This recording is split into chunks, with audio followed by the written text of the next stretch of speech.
नमस्कार दोस्तों, स्वागत है आपका प्रतियोगिता हाउस में।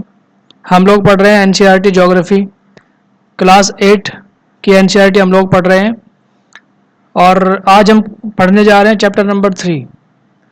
Chapter number 3 mineral and power resources यानी खनिज और शक्ति संसाधन। चैप्टर नंबर 8 की जो एनसीईआरटी है इसका चैप्टर नंबर 3 इसको 2 पार्ट्स में डिवाइड कर दिया है। फर्स्ट पार्ट अभी हम डिस्कस करेंगे और इस पार्ट के जितने भी फैक्चुअल फैक्ट्स हैं, जितने भी फैक्ट्स यानी करंट अफेयर से रिलेटेड जितने भी फैक्ट्स हैं, क्योंकि ये जो चैप्टर है इसका एक तो फंडामेंटल पार्ट है और दूसरा है करंट अफेयर से रिलेटेड यानी डायनेमिक पोर्शन है। तो जो डायनेमिक पार्ट है जो कि चेंज होता रहता है, यानी किस कंट्री में कौन सा मिनरल पाया जाता है, largest producing country, largest reservoir country, ये सब चेंज होता रहता है। किस कंट्री में सबसे ज़्यादा ऑयल प्रोड्यूस होता है, किस कंट्री में सबसे ज़्यादा ऑयल के रिजर्वायर हैं, ये सब चेंज होता रहता है। तो इसलिए फिलहाल के हिसाब से यानी करंट के हिसाब से क्या क्या फैक्ट्स रहेंगे उसके लिए मैं एक अलग वीडियो बनाऊंगा और उसमें जितने भी फैक्ट्स होंगे, जितने भी तथ्य होंगे इनसे रिलेटेड, मिनरल से रिलेटेड, पावर रिसोर्सेज से रिलेटेड, वो सब तथ्यों को हम अलग चैप्टर में कवर करेंगे। अभी हम फिलहाल इसमें जो स्टैटिक पोर्शन है वो कवर करने जा रहे हैं।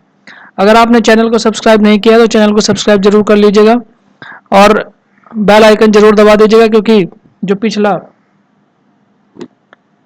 पिछले जितने भी लेक्चर्स हैं वो आप जाकर देख लीजिए, क्योंकि उसके लिए आपको पिछले लेक्चर्स के लिए आपको जाना पड़ेगा यूट्यूब चैनल पे, और यूट्यूब चैनल पे जाने के बाद वहाँ पर एक प्लेलिस्ट है ज्योग्राफी के नाम से। ज्योग्राफी के नाम से जो प्लेलिस्ट है, जब आप इसको ओपन करेंगे तो इसमें आपको चैप्टर वाइज सारे के सारे लेक्चर्स मिल जाएंगे और ये लेक्चर्स इम्पोर्टेंट है, आप इनको जाकर देख लीजिए। तो आज हम कवर करेंगे, देखिए, मिनरल्स को, और जितना भी इसका करंट अफेयर्स वाला पोर्शन है, करंट अफेयर्स के पोर्शन को आप बाद में अगले वाले लेक्चर में देख लीजिएगा। अगले वाला लेक्चर जो है वो जल्दी आ जाएगा, अभी थोड़ी देर के बाद ही। चलिए हम लोग स्टार्ट करते हैं मिनरल्स एंड पावर रिसोर्सेज। देखिए, सबसे पहले आप टाइप ऑफ मिनरल्स, यानी सबसे पहले तो आप ये देखिए कि मिनरल्स होता क्या है। देखिए, मिनरल्स एक ऐसी चीज़ है जो पृथ्वी के अंदर पाए जाते हैं। मिनरल्स कहाँ पाए जाते हैं? पृथ्वी के अंदर पाए जाते हैं। प्राकृतिक रूप से बने हुए ऐसे पदार्थ होते हैं जिनका कोई निश्चित रसायन संगठन हो, यानी ऐसे पदार्थ पृथ्वी के अंदर, वो भी हवा में नहीं या पृथ्वी के ऊपर नहीं, पृथ्वी के अंदर इस प्रकार के कुछ पदार्थ होते हैं जिनका कुछ रासायनिक संगठन यानी केमिकल कंपोजिशन होता है, उन्हीं को हम खनिज कहते हैं। जैसे सोना, ठीक है, चांदी, डायमंड, आयरन ओर, ये सब क्या है? ये सब मिनरल्स में आते हैं। फर्दर इनको कैटेगराइज अलग अलग तरीके से किया गया है, यानी टाइप्स ऑफ मिनरल्स में वो हम पढ़ लेंगे। तो फिलहाल आप समझ लीजिए कि मिनरल्स एक्चुअल में होता क्या है। तो मिनरल क्या होता है? इस प्रकार के कुछ प्राकृतिक रूप से बने हुए पदार्थ हैं जिनका कुछ निश्चित रासायनिक संगठन यानी केमिकल कंपोजिशन होता है, ठीक है, उनको हम कहते हैं क्या? खनिज। ये जो खनिज होते हैं ये अलग अलग स्थानों पर अलग अलग रूप से वितरित होते हैं, मतलब फैले हुए होते हैं। जैसे इंडिया में अलग तरह के खनिज आपको मिलेंगे, अमेरिका में अलग तरह के खनिज आपको मिलेंगे, रशिया में अलग तरह के, और कुछ कॉमन भी हो सकते हैं, यानी जो खनिज हमारे यहाँ पे उपस्थित है वही खनिज आपको अमेरिका, चाइना, रशिया, इन जगहों पर भी देखने को मिल जाएगा। तो कुछ चीज़ें कॉमन होती हैं और कुछ चीज़ें एक्सक्लूसिव होती हैं। यानी जैसे आप इंडिया की बात करें तो न्यूक्लियर फ्यूल में हमारे यहाँ थोरियम, वर्ल्ड में सबसे ज़्यादा थोरियम वो इंडिया में पाया जाता है। बट अगर यूरेनियम की बात करें तो यूक्रेन जैसी जो कंट्रीज हैं वहाँ पर जो यूरेनियम है, यानी जो आपकी यूएसएसआर से अलग हुई जितनी भी कंट्रीज हैं, जैसे कजाकिस्तान, तुर्कमेनिस्तान, उज्बेकिस्तान, यहाँ पे यूरेनियम की मात्रा बहुत ज़्यादा पाई जाती है।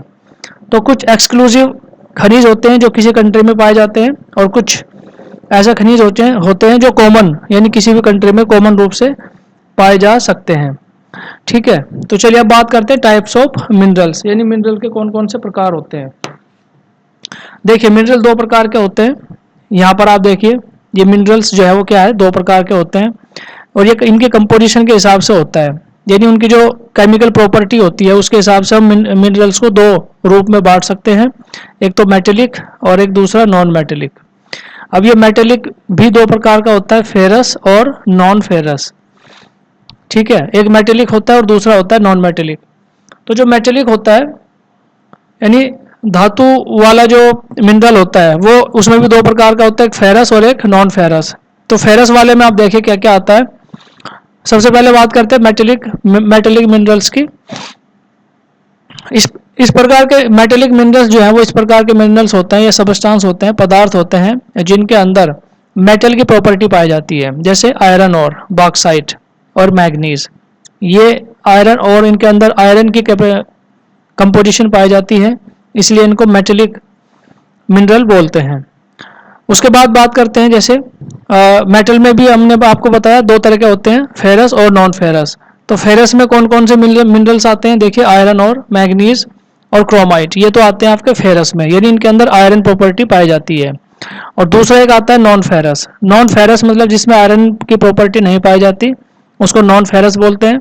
और नॉन फेरस कौन कौन से होते हैं, यहाँ पे देखिए नॉन फेरस में आपका आता है जैसे गोल्ड, सिल्वर, कॉपर और लेड, ये सब ये किस में आता है, नॉन फेरस में।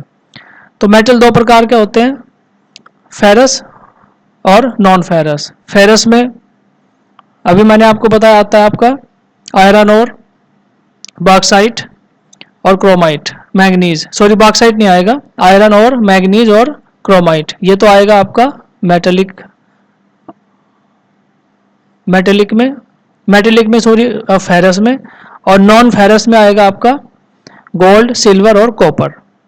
ठीक है, तो इस प्रकार से आप इनकी कैटेगरी अलग अलग बनाकर लिख सकते हैं कि मेटेलिक मिनरल्स कौन कौन से होते हैं। और मेटेलिक में भी दो प्रकार के होते हैं, फेरस और नॉन फेरस। उसके बाद बात करते हैं नॉन मेटेलिक।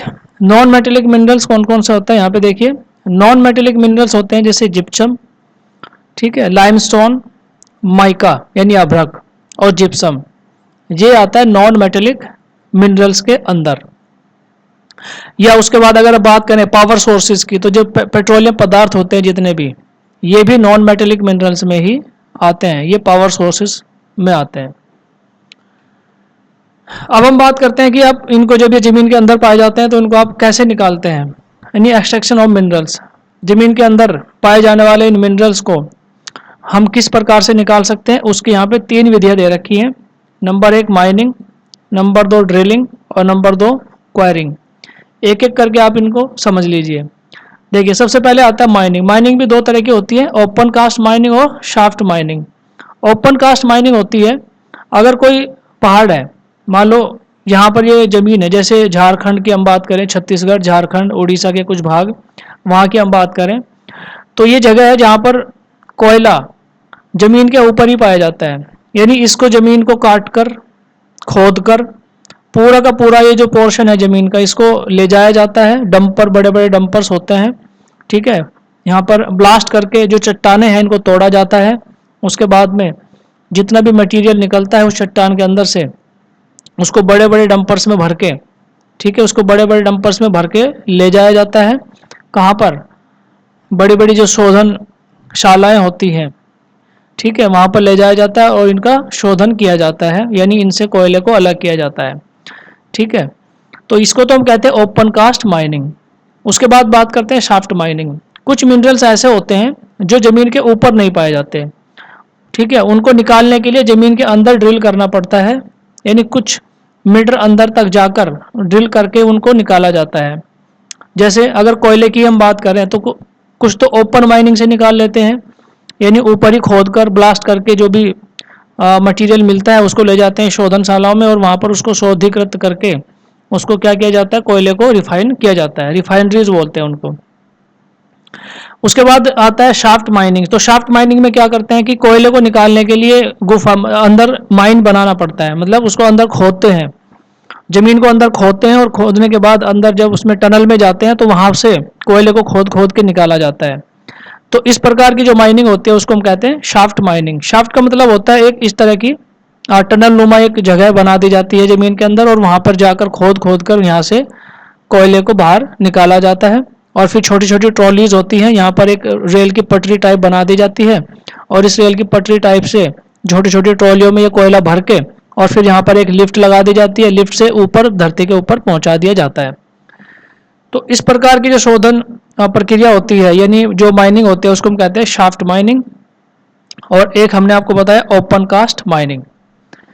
दोबारा फिर बता देता हूं, जमीन के ऊपर ब्लास्ट करके चट्टान को तोड़कर या खोदकर जब कोयले को निकाला जाता है तो उसको कहते हैं ओपन कास्ट माइनिंग। और जमीन के अंदर टनल बनाकर वहां से जब कोयले को खोदकर निकाला जाता है उसको हम कहते हैं शाफ्ट माइनिंग। उसके बाद बात करते हैं ड्रिलिंग। देखिए, जितने भी पेट्रोलियम पदार्थ हैं, पेट्रोलियम पदार्थ जितने भी हैं, यानी क्रूड ऑयल जो भी है, वो निकालने के लिए इस विधि का यूज किया जाता है, ड्रिलिंग का। हम लोग ड्रिल करते हैं, ठीक है, चाहे वो समंदर में चाहे वो धरती के ऊपर है। बड़े बड़े बोरवेल्स होते हैं, उन बोरवेल्स की मदद से हम क्या करते हैं, ड्रिल करते हैं जमीन के अंदर।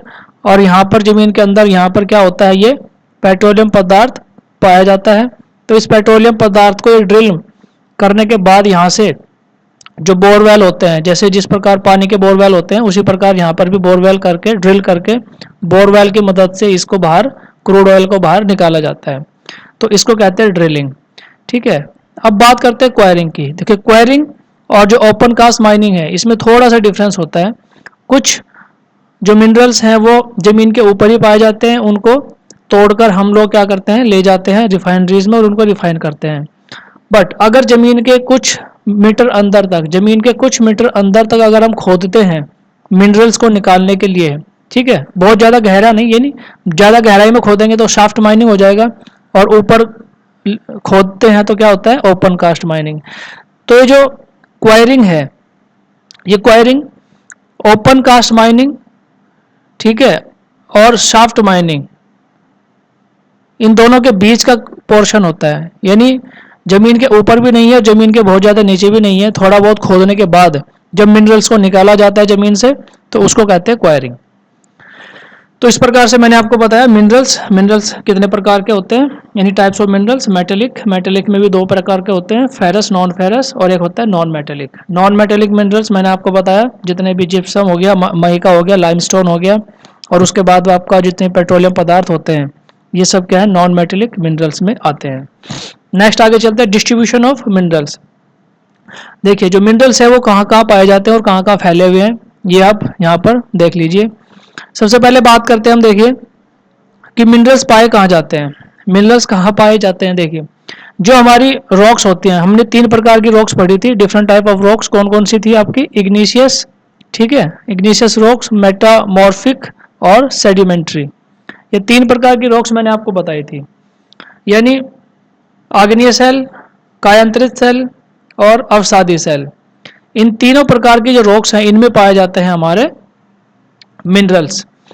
तो जितने भी आयरन ओर होती है, आयरन ओर, ठीक है, तो ये सब कहाँ पाए जाते हैं, यानी जो मेटेलिक मिनरल्स होते हैं, मेटेलिक मिनरल्स ये जनरली कहाँ पाए जाते हैं, इग्निशियस और मेटामॉर्फिक रॉक्स में पाए जाते हैं, ठीक है। उसके बाद जो सेडिमेंट्री रॉक्स होती हैं उसके अंदर हमारे पाए जाते हैं फॉसिल फ्यूल्स, ठीक है, या जो अवशेषी हमारे मिनरल्स पावर सोर्सेज होते हैं, रिसोर्सेज, यानी जैसे पेट्रोलियम पदार्थ, नेचुरल गैस, ये सब कहाँ पाए जाते हैं, सेडिमेंट्री रॉक्स के अंदर पाए जाते हैं, ठीक है। उसके बाद बात करते हैं कि ये सब कहाँ कहाँ फैले होते हैं। जैसे आयरन ओर की अगर बात करें तो स्वीडन, कॉपर और निकिल की अगर बात करें तो ओंटारियो कनाडा में पड़ता है, वहाँ पाए जाते हैं, ठीक है। इंडिया की अगर बात करें तो देखिए इंडिया में भी आयरन ओर पाया जाता है, बॉक्साइट पाया जाता है, मैग्नीज पाया जाता है, पेट्रोलियम पदार्थ भी पाए जाते हैं। तो ये सब चीज़ें क्या होती है, फैली रहती हैं वर्ल्ड के अलग अलग हिस्सों में। तो 2 चीज़ें याद रखिएगा कि सेडिमेंट्री रॉक्स और मेटामॉर्फिक रॉक्स, इन दोनों में क्या किस प्रकार के मिनरल पाए जाते हैं, इन दोनों में पाए जाते हैं जो आयरन ओर होती है वो, ठीक है, और जो आपका सेडिमेंट्री रॉक्स होती है, नहीं सॉरी, मेटामॉर्फिक रॉक्स और इग्निशियस रॉक्स, इन दोनों में तो आपका पाया जाता है आयरन और, ठीक है, आयरन और, या जितने भी मेटेलिक और नॉन मेटेलिक मिनरल्स होते हैं वो इसमें पाए जाते हैं, इग्निशियस और मेटामॉर्फिक रॉक्स में। बट जितने भी पावर रिसोर्सेज होते हैं, यानी फॉसिल फ्यूल्स, या फिर अगर आप बात करें पेट्रोलियम पदार्थों की, तो वो सब कहाँ पाए जाते हैं? सेडिमेंट्री रॉक्स में पाए जाते हैं। ठीक है, नेक्स्ट आगे चलते हैं। डिस्ट्रीब्यूशन ऑफ मिनरल्स देखिए, अलग अलग जितने भी कॉन्टिनेंट्स हैं उसमें किस प्रकार से मिनरल्स पाए जाते हैं, फैले हुए हैं, ये आप यहाँ पर देखिए। सबसे पहले बात करते हैं एशिया। अच्छा, सबसे पहले जब फर्स्ट में ही मैंने आपको बता दिया था कि जो आयरन ओर्स हैं या जो मिनरल्स हैं वो कॉमन भी हो सकते हैं, यानी जो मिनरल्स एक स्टेट, एक कंट्री या एक कॉन्टिनेंट में मिलेगा, वही मिनरल आपको दूसरे कॉन्टिनेंट या दूसरे कंट्री में भी देखने को मिल सकता है। ठीक है, तो सबसे पहले बात करते हैं देखिए एशिया की। तो एशिया में जो आयरन ओर है उसके डिपॉजिट्स बहुत ज़्यादा पाए जाते हैं, जैसे चाइना और इंडिया। चाइना और इंडिया में आयरन ओर, ठीक है, इसके डिपॉजिट्स यानी भंडारण बहुत अधिक मात्रा में पाए जाते हैं। और जो ये दो कंट्रीज हैं चाइना और इंडिया, ये संसार की सबसे ज़्यादा प्रोड्यूस यानी टिन इस्पात प्रोड्यूस करने वाली कंट्रीज में आती हैं। उसके बाद चाइना, मलेशिया, इंडोनेशिया, ये कंट्रीज भी एशिया में आती हैं और ये कंट्रीज भी टिन प्रोड्यूस करने वाली लार्जेस्ट कंट्री में आती हैं। ठीक है, तो उसके बाद एशिया में और देखिए क्या क्या मिलता है। एशिया महाद्वीप में आपका मैग्नीज अधिक मात्रा में, बॉक्साइट, निकेल और जिंक एंड कॉपर, ये अधिक मात्रा में पाए जाते हैं। अब बात करते हैं यूरोप की। यूरोप में देखिए, यूरोप में भी आयरन और अधिक मात्रा में पाया जाता है।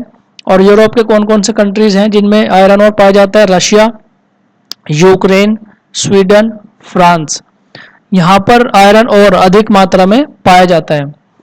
और जो कुछ मिनरल्स हैं जैसे copper, lead, zinc, manganese, nickel, ये भी यूरोप और यूरोपियन रशिया यानी यूरोप और यूरोपियन रशिया के कुछ भाग में ये जो मिनरल्स हैं कॉपर, लेड, जिंक और मैग्नीज पाए जाते हैं। ये यूरोपियन रशिया का क्या मतलब हुआ? देखिए, मैंने आपको बताया था कि जो रशिया है वो आधा रशिया एशिया में आता है, ठीक है, और आधा रशिया आपका किस में आता है? यूरोप में आता है।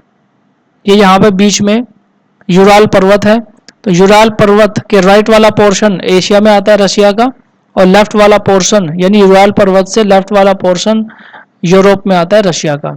तो रशिया दोनों में पड़ता है, यानी यूरोप में भी आता है रशिया का पोर्शन, रशिया का भाग, और एशिया में भी आता है। उसके बाद बात करते हैं नॉर्थ अमेरिका। देखिए, नॉर्थ अमेरिका में किस प्रकार के मिनरल्स पाए जाते हैं। ठीक है, नॉर्थ अमेरिका में आप यहाँ पे देख सकते हैं कौन कौन से मिनरल्स पाए जाते हैं, जैसे आयरन और, निकिल, गोल्ड, यूरेनियम, कॉपर। ठीक है, ये सब आयरन और निकिल, गोल्ड, यूरेनियम, कॉपर, ये सब प्रकार के मिनरल्स नॉर्थ अमेरिका में पाए जाते हैं। नॉर्थ अमेरिका मैंने आपको बताया था, नॉर्थ अमेरिका यहाँ पर नीचे है। ठीक है, ये नॉर्थ अमेरिका है और ऊपर आपका यहाँ पे ये नॉर्थ अमेरिका है और ये आपका साउथ अमेरिका है। नॉर्थ अमेरिका में आपके जैसे मैक्सिको, यूएसए, कनाडा, ये सब कंट्रीज आते हैं यहाँ पर। ठीक है, तो उसके बाद बात करते हैं देखिए और कौन कौन से कॉपर, लेड, जिंक, गोल्ड और सिल्वर, ये सब प्रकार के भंडारण नॉर्थ अमेरिका में पाए जाते हैं। नेक्स्ट आगे चलते हैं, साउथ अमेरिका की बात करिए। साउथ अमेरिका में कौन कौन से कंट्री आते हैं? साउथ अमेरिका आता है आपका पेरू, इक्वेडोर, वेनेजुएला, ब्राज़ील, ठीक है, चिली, ये सब कंट्रीज आते हैं आपके साउथ अमेरिका में। तो इन कंट्रीज में भी किस प्रकार के देखिए आयरन और पाए जाते हैं। ब्राज़ील में सबसे ज़्यादा आयरन और पाया जाता है। उसके बाद ब्राज़ील, बोलीविया, ये लार्जेस्ट प्रोड्यूसर हैं टिन के, यानी साउथ अमेरिका की अगर हम बात करें तो। उसके बाद बात करें तो वहाँ पर देखिए gold, silver, zinc, chromium, manganese, bauxite, mica, platinum, asbestos और डायमंड, ये कितने प्रकार के मिनरल्स हैं जो साउथ अमेरिका में पाए जाते हैं। अच्छा, एक बात और करते हैं कि मिनरल्स में ऑयल जो है यानी क्रूड ऑयल भी साउथ अमेरिका में बहुत ज़्यादा प्रोड्यूस किया जाता है और जिसका भंडारण वेनेजुएला, अर्जेंटीना, चिली, पेरू और कोलंबिया में पाया जाता है। नेक्स्ट बात करते हैं अफ्रीका में। अफ्रीका का मैक्सिमम आपको पता ही होगा कि वहाँ पर डायमंड या गोल्ड सबसे ज़्यादा पाया जाता है। डायमंड, गोल्ड और प्लेटिनम सबसे ज़्यादा पाया जाता है। कहाँ पर? अफ्रीका में जिम्बाब्वे, ज़ायरे, ठीक है, साउथ अफ्रीका में भी डायमंड की जो खानें हैं वो पाई जाती हैं बहुत ज़्यादा मात्रा में। उसके बाद the other minerals found in Africa. Africa में और कौन कौन से मिनरल पाए जाते हैं? देखिए, कॉपर, आयरन और, क्रोमियम, यूरेनियम, ठीक है, कोबाल्ट, ये सब कहाँ पाए जाते हैं? अफ्रीका कॉन्टिनेंट में पाए जाते हैं। नेक्स्ट आगे चलते हैं, ऑस्ट्रेलिया। ठीक है, ऑस्ट्रेलिया में चलिए, ऑस्ट्रेलिया में किस प्रकार के मिनरल्स पाए जाते हैं? गोल्ड, डायमंड, आयरन और टिन एंड निकिल, ये सब मिनरल्स पाए जाते हैं ऑस्ट्रेलिया के अंदर। तो इस प्रकार से आपने देखा। फिर देखिए बात करते हैं अंटार्कटिका की। अंटार्कटिका में भी कुछ मिनरल्स पाए जाते हैं। अंटार्कटिका आपने देखा ये कहाँ पर है? अंटार्कटिका, अंटार्कटिका कॉन्टिनेंट साउथ में पड़ता है, यानी साउथ पोल जो है वो अंटार्कटिका कॉन्टिनेंट है। तो वहाँ पर भी बहुत प्रकार के जो डिपॉजिट्स हैं मिनरल्स के वो पाए जाते हैं। ठीक है, देखिए जैसे आयरन और गोल्ड, सिल्वर, ठीक है, ऑयल भी वहाँ पर पाया जाता है। तो इस प्रकार से जितने भी कॉन्टिनेंट हैं हमारे, ठीक है, उनमें सब में किस प्रकार के मिनरल्स पाए जाते हैं, ये एक मोटा मोटा आइडिया आपको यहाँ से लग गया होगा। और रही बात फैक्ट की, जितने भी तथ्य हैं वो मैं अलग से एक वीडियो बनाऊंगा, उसमें सीरियल वाइज, यानी लार्जेस्ट प्रोड्यूसर कंट्री, सबसे ज़्यादा ऑयल कहाँ पे होता है, सबसे ज़्यादा नेचुरल गैस कहाँ पाई जाती है, ठीक है, या सबसे ज़्यादा मिनरल्स में सबसे ज़्यादा आयरन और कहाँ पाया जाता है। तो ये जितने भी फैक्ट हैं, तथ्य हैं, इनका मैं एक अलग से वीडियो बना दूंगा, तो वो आपको अच्छे से याद रह जाएगा। आप चिंता मत करिए कि इतने सारे जो फैक्ट हैं वो हम कैसे याद रखेंगे। सारे फैक्ट को आपको याद रखने की ज़रूरत नहीं है। जितने भी कॉन्टिनेंट्स हैं ये केवल आपको एक बेसिक आइडिया देने के लिए है कि कौन सा मिनरल किस कंट्री में पाया जाता है। तथ्य अलग से मैं आपको लिखवा दूंगा। ठीक है, चलिए आगे चलते हैं। नेक्स्ट, पावर रिसोर्सेज की देखिए बात करिए। पावर रिसोर्स में कौन कौन से आते हैं? आपका ऑयल आता है, नेचुरल गैस आती है, ठीक है, कोल आता है, फायरवुड आता है और हाइडल पावर आता है। ये चार्ट यहाँ पे दिया गया है, इसमें इसको आप अच्छे से देख लीजिएगा कि ऑयल है तो उसका क्या क्या एडवांटेज है और क्या क्या डिसएडवांटेज है, ये यहाँ पर दे रखा है। ठीक है, जैसे नेचुरल गैस है तो उसके एडवांटेज क्या क्या है। तो कुछ जो रिसोर्सेज हैं वो इस प्रकार के होते हैं, कन्वेंशनल सोर्सेज होते हैं। कन्वेंशनल मतलब उनको हमेशा यूज किया जाता है और वो हमारी पृथ्वी के अंदर भरपूर मात्रा में पाए जाते हैं। बट ये नॉन रिन्यूएबल सोर्सेज भी हैं। नॉन रिन्यूएबल सोर्सेज मतलब ये एक बार अगर खर्च हो गए, एक बार अगर हमने इनको यूज कर लिया तो इनको तैयार होने में लाखों साल का समय लगता है। तो इसलिए हम मान के चलते हैं कि ये नॉन रिन्यूएबल सोर्सेज हैं, यानी दोबारा से बनने वाले सोर्सेज नहीं हैं। तो इसलिए यहाँ पर दिया गया है कि कौन सा जो रिसोर्स है, पावर सोर्स है, उसका एडवांटेज क्या क्या है और उसका डिसएडवांटेज क्या क्या है। तो इसको आप पॉज करके आराम से इसको आप पढ़ लीजिएगा। ठीक है, नेक्स्ट आगे चलते हैं। कन्वेंशनल सोर्स ऑफ एनर्जी देखिए क्या क्या है। अभी जैसे पीछे मैं आपको बता रहा था, कोयला। कोयला एक कन्वेंशनल सोर्स है। इतने सालों से हम कोयले को यूज करते आ रहे हैं अलग अलग प्रयोगों में, अलग अलग इंडस्ट्रीज में। देखिए जो कोयला है वो एक्चुअल में क्या है? कोयला जो सेडिमेंट मैंने आपको बताया था, जो इग्निशियस और मेटामॉर्फिक रॉक्स हैं, उसमें तो आपका आयरन और जितने भी मेटेलिक मिनरल्स हैं वो पाए जाते हैं। और नॉन मेटेलिक मिनरल्स में आपका जो सेडिमेंट्री रॉक्स हैं, सेडिमेंट्री रॉक्स के अंदर कौन सा आपका सोर्स पाया जाता है? कोल पाया जाता है। ठीक है, तो कोल कैसे? देखिए आयरन और एंड स्टील, आयरन और स्टील इंडस्ट्रीज जो होती हैं वहाँ पर इंडस्ट्रीज इसको गलाने के लिए, यानी आयरन और से हम आयरन और स्टील को तैयार करते हैं, इस प्रकार की जो इंडस्ट्रीज होती हैं वहाँ पर। ठीक है, तो स्टीम इंजन इनको चलाने के लिए कोयले का कहाँ इस्तेमाल होता है? स्टीम इंजन और जनरेटर्स को चलाने के लिए, इलेक्ट्रिसिटी प्रोड्यूस करने के लिए कोयले का यूज होता है।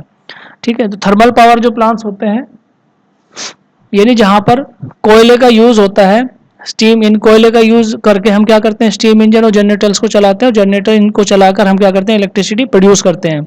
तो उसको क्या कहते हैं? थर्मल पावर प्लांट बोलते हैं उसको। ठीक है, तो इस प्रकार से कोयले का यूज कहाँ कहाँ पे होता है? देखिए कोयले का यूज होता है आपकी बड़ी बड़ी जो इंडस्ट्रीज होती हैं वहाँ पर फ्यूल के रूप में कोयले का इस्तेमाल होता है। और जितने भी थर्मल पावर प्लांट हैं वहाँ पर इलेक्ट्रिसिटी प्रोड्यूस करने के लिए भी कोयले का यूज होता है। कोयला पाया कहाँ पे जाता है? देखिए the leading coal producer of the world are, कौन कौन से हैं? चाइना में दुनिया का सबसे ज़्यादा कोयला पाया जाता है। उसके बाद नंबर आता है देखिए यूएसए, फिर Germany, Russia, south Africa, France और इंडिया में भी कोयला कहाँ कहाँ पर?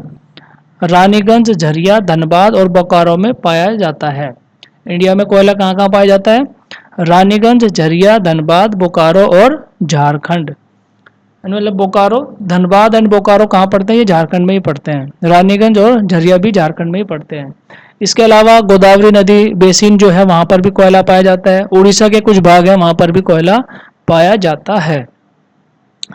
नेक्स्ट हम बात करते हैं पेट्रोलियम। नेक्स्ट बात करेंगे पेट्रोलियम की। देखिए पेट्रोलियम पदार्थ कैसे हैं, ये भी सेडिमेंट्री रॉक्स के अंदर, सेडिमेंट्री रॉक्स के अंदर या जो समंदर होता है, छिछला समंदर जो होता है वहाँ उसके नीचे, जमीन के नीचे, ठीक है, पेट्रोलियम पदार्थों के रिजर्वायर पाए जाते हैं और वहाँ से ड्रिलिंग करके इन पेट्रोलियम पदार्थों को बाहर निकाला जाता है। फिर इनको रिफाइनरी में भेजा जाता है। रिफाइनरी में भेजने के बाद इनको रिफाइन किया जाता है और वहाँ से देखिए कितने प्रकार की चीज़ें बनती हैं। आपका पेट्रोल बनता है, डीजल बनता है, जेली बनती है, ठीक है। जो ब्यूटी प्रोडक्ट्स हैं वो भी इसी के शोधन से ही बनते हैं। तो जो पेट्रोलियम पदार्थ है उनको निकाला जाता है, निकालने के बाद में उनको रिफाइनरीज में रिफाइन किया जाता है और इतने प्रकार के जो प्रोडक्ट हैं, यानी ब्यूटी प्रोडक्ट हो गया, दूसरा आपका पेट्रोल हो गया, तीसरा डीजल हो गया, चौथा जो क्रीम हो गई, ठीक है, जेली हो गई, ग्रीस हो गई, ये जितने प्रकार के जो प्रोडक्ट हैं वो सब कहाँ से मिलते हैं, पेट्रोलियम पदार्थों से मिलते हैं, ठीक है। उसके बाद यहाँ पर दिया भी है, देखिए diesel, petrol, kerosene, wax, plastics, lubricants and petroleum and its derivatives are called black gold. इनको क्या बोलते हैं, ब्लैक गोल्ड बोलते हैं, ठीक है। देखिए जो ऑयल प्रोड्यूसिंग कंट्रीज में अगर हम बात करें, the Saudi Arabia and Qatar, ये कह रहा है कि चीफ यानी मुख्य ऑयल प्रोड्यूसिंग कंट्रीज कौन कौन से हैं, Iran, Iraq, Saudi Arabia and Qatar है। उसके बाद बात करें, देखिए यूएसए, रसिया और वेनेजुएला, अल्जीरिया, इन कंट्रीज में भी पेट्रोलियम अधिक मात्रा में पाया जाता है। इंडिया की अगर हम बात करें तो इंडिया में देखिए डिगबोई असम में और बॉम्बे हाई मुंबई में, ये दो जगह ऐसी हैं, ये दो जगह ऐसी है जहाँ से पेट्रोलियम निकाला जाता है इंडिया के अंदर। और गोदावरी कृष्णा नदी जो है, गोदावरी कृष्णा का जो डेल्टा है वहाँ पर भी पेट्रोलियम पदार्थों को निकाला जाता है। नेक्स्ट आगे चलते हैं, नेचुरल गैस की देखिए बात कीजिए। नेचुरल गैस की अगर हम बात करें, देखिए जिस जहाँ से हम पेट्रोलियम पदार्थों को निकालते हैं, जहाँ से हम पेट्रोलियम पदार्थों को निकालते हैं, यानी सेडिमेंट्री रॉक्स की बात करें या फिर समंदर के अंदर की अगर हम बात करें, तो देखिए जहाँ पर ये आपका पेट्रोलियम पदार्थ होता है, ये नीचे यहाँ पे पेट्रोलियम पदार्थ है, तो इस पेट्रोलियम पदार्थ के ऊपर यहाँ पर ये जो नेचुरल गैस है ये तैरती रहती है। नीचे यहाँ पे पेट्रोलियम पदार्थ है और पेट्रोलियम पदार्थ के ऊपर ये जो नेचुरल गैस है यहाँ पर तैरती रहती है। तो ड्रिलिंग की मदद से ड्रिल करके हम इस पेट्रोलियम पदार्थ को भी बाहर निकालते हैं और ये जो नेचुरल गैस है इसको भी हम यहाँ से बाहर निकालते हैं, ठीक है। तो दोनों चीज़ें एक ही जगह पर पाई जाती हैं। तो दोनों का शोधन, फिर इनको रिफाइनरी में ले जाया जाता है और फिर उसकी मदद से जैसे पीएनजी जो हम घरों में यूज़ करते हैं ना, पीएनजी, वो यहीं से प्रोड्यूस की जाती है नेचुरल गैस। तो इंडिया में अगर हम बात करें, देखिए हाँ, अगर वर्ल्ड की बात करें तो रसिया, नॉर्वे, यूके, नीदरलैंड, ये सभी कंट्रीज है जहाँ पर नेचुरल गैस भरपूर मात्रा में पाई जाती है। और अगर इंडिया की बात करें तो जैसलमेर, कृष्णा, गोदावरी डेल्टा, ठीक है, और त्रिपुरा, ये कुछ जगह हैं इंडिया के अंदर जहाँ पर नेचुरल गैस को निकाला जाता है, ठीक है। तो जो नेचुरल गैस है ये एक्चुअल में सस्ती होती है, इससे पोल्यूशन भी बहुत कम होता है, ठीक है। तो इसलिए जो नेचुरल गैस है वो हमारे ईंधन के लिए अच्छी, प्रयोग के लिए अच्छी मानी जाती है। नेक्स्ट हम बात करें हाइडल पावर। हाइडल पावर में क्या होता है, देखिए हाइडल पावर में होता है एक रिजर्वायर, डैम बना दिया जाता है, डैम बनाकर नदी का पानी वो रोक लिया जाता है। ये यहाँ पर देखिए ये डैम बना दिया, डैम है, डैम से ये नदी का जो पानी है वो क्या हो जाएगा, एक जगह जमा हो जाएगा। तो जब पानी एक जगह जमा हो जाता है तो उसके अंदर क्या होता है, बहुत ज़्यादा प्रेशर होता है। और देखिए ये वाटर रिजर्वायर है, अलग से एक टैंक भी बना दिया जाता है, या तो इसके डायरेक्ट ये जो नदी का पानी है जो पीछे डैम में रुका हुआ है, डायरेक्ट इससे भी कनेक्शन होता है, किसका, टरबाइन का। ये यहाँ पे देखिए ये है टरबाइन, ये टरबाइन की शाफ्ट होती है, ये अलग अलग दे रखी है यहाँ पर ये क्या है, शाफ्ट है टरबाइन की। तो जब ऊंचाई से पानी गिराया जाता है इस टरबाइन के पंखे के ऊपर, यानी डैम का पानी बहुत स्पीड से ऊंचाई से गिरता है इस पंखे के ऊपर, और गिरने के बाद ये जो पंखा है क्या होता है, घूमता है। ये पंखा इस तरह से रोटेट करना शुरू कर देता है। जब ये पंखा रोटेट करेगा तो ये शाफ्ट की मदद से, ये यहाँ पर देखिए क्या है, एक शाफ्ट है, इस शाफ्ट की मदद से ये यहाँ पर जनरेटर है, ये जनरेटर चलता है। यानी पानी से, पानी का जो फोर्स है उसका इस्तेमाल करके टरबाइन चलती है। टरबाइन जुड़ी होती है किससे, जनरेटर से। और जनरेटर जब चलता है तो जनरेटर क्या करता है, इलेक्ट्रिसिटी प्रोड्यूस करता है, यानी मैकेनिकल एनर्जी को इलेक्ट्रिक एनर्जी में कन्वर्ट कर देता है जनरेटर। और इसी इलेक्ट्रिक एनर्जी को हम लोग अपने इस्तेमाल के लिए यूज करते हैं और डिस्ट्रीब्यूट करते हैं अलग अलग जगहों पर। तो ये पूरा मैकेनिज्म है हाइडल पावर का। ठीक है, इंडिया के अंदर बहुत सारे डैम्स हैं और जितने भी डैम्स हैं वहां पर इलेक्ट्रिसिटी प्रोड्यूस की जाती है पानी का यूज करके। वर्ल्ड की अगर बात करें तो पैराग्वे, नॉर्वे, ब्राजील, ठीक है, और चाइना, ये बहुत सारे कंट्रीज ऐसे हैं जो हाइडल पावर का यूज करते हैं। और हमारे इंडिया की अगर हम बात करें तो भाखड़ा नंगल बांध, गांधी सागर, नागार्जुन सागर, ठीक है, दामोदर वैली प्रोजेक्ट, ये सभी प्रोजेक्ट ऐसे हैं जहां पर हम हाइडल पावर का इस्तेमाल करते हैं, हाइडल पावर को प्रोड्यूस करते हैं। नेक्स्ट देखिए, यहाँ पे non conventional source of energy दिया हुआ है। इसको आप, ये भी जो चार्ट है इसको भी आप पोज करके आराम से पढ़ लीजिएगा। यानी विंड एनर्जी, उसका एडवांटेज क्या है, डिसएडवांटेज क्या है, सोलर एनर्जी के एडवांटेज क्या है, और टाइडल एनर्जी के एडवांटेज क्या क्या है, डिसएडवांटेज क्या क्या है, वो सभी आपको इस चार्ट में मिल जाएगा।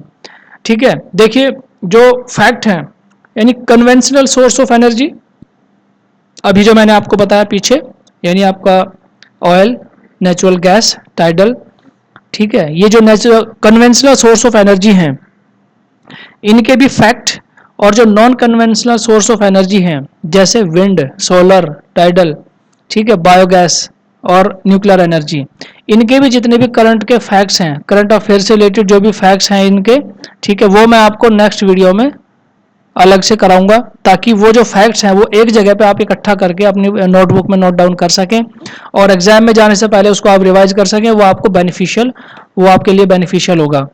ठीक है, तो डोंट वरी, नेक्स्ट वीडियो में ये आने वाली जो एक या दो वीडियो होगी उसमें आपके जितने भी फैक्ट होंगे मिनरल से रिलेटेड, ठीक है, पावर रिसोर्सेज से रिलेटेड, ठीक है, मेटेलिक सोर्सेज से रिलेटेड, मिनरल्स, या फिर जितने भी non conventional source of energy है उससे रिलेटेड जितने भी फैक्ट्स हैं वो मैं आपको अलग से एक वीडियो में करवा दूंगा। तो अभी के लिए इस वीडियो में इतना ही है, आगे हम मिलते हैं नेक्स्ट वीडियो के साथ जो भी फैक्चुअल वीडियो होने वाली है, और वो वीडियो आपके लिए बहुत ज़्यादा इंपॉर्टेंट होगी, खासतौर पर एग्जाम्स के लिए। इस वीडियो में फिलहाल इतना ही है, और चैनल को अगर किसी ने सब्सक्राइब नहीं किया तो सब्सक्राइब कर लीजिएगा ताकि जो लेटेस्ट वीडियो का नोटिफिकेशन है वो आप तक पहुँच जाए। इस वीडियो में अभी इतना ही है, आगे मिलते हैं नेक्स्ट वीडियो के साथ, तब तक के लिए thank you very much, thank you.